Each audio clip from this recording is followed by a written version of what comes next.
আসসালামু আলাইকুম প্রিয় দর্শক। সৌদি আরবে প্রতিনিয়তই আটক অভিযান চলছে এবং চলবে। তো 29শে জানুয়ারির পর কি হতে যাচ্ছে সৌদি আরবে, আপনারা জানেন গত সপ্তাহে কিন্তু আটক অভিযানে অনেককেই আটক করা হয়েছে।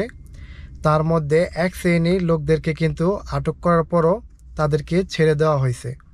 সৌদি মানব সম্পদ মন্ত্রণালয় কিন্তু একটি সুযোগ দিয়েছে প্রবাসীদেরকে যারা টার্মিনেট হয়েছে এবং ইকামা হুরুপ্রাপ্ত তাদেরকে কিন্তু বৈধ হওয়ার এবং কফলা হওয়ার সুযোগ দিছে। সেই মেয়াদটা হচ্ছে 29শে জানুয়ারি পর্যন্ত।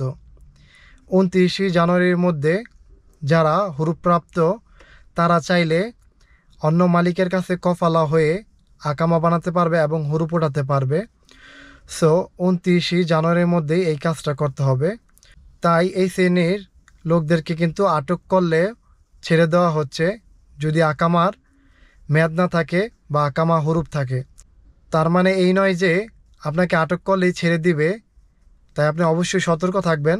কিন্তু যারা এখনও বৈধ হন নাই তারা অতি শীঘ্রই বৈধ হয়ে যান, কারণ 29শে জানুয়ারির পর সেই সুযোগটা কিন্তু আর থাকবে না। যা করার 29শে জানুয়ারির মধ্যেই আপনাকে করতে হবে।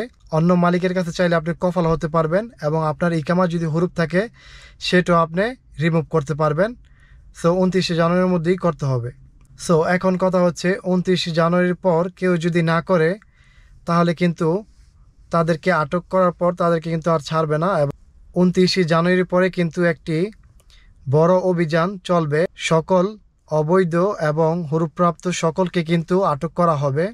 সো এই বৈধ হওয়ার সুযোগের মধ্যেই আপনারা বৈধ হয়ে যান, তা না হলে কিন্তু আপনাদেরকে আটক করলে পুনরায় কিন্তু আর ছাড়া হবে না। যাদের আকামার মেয়াদ নেই বা হুরুপ আছে তারা 29 তারিখের মধ্যে না করতে পারলে 29 তারিখের পরে কিন্তু আপনারা সতর্ক হয়ে যান, কারণ যেই কোনো সময় আপনাকে আটক করতে পারে।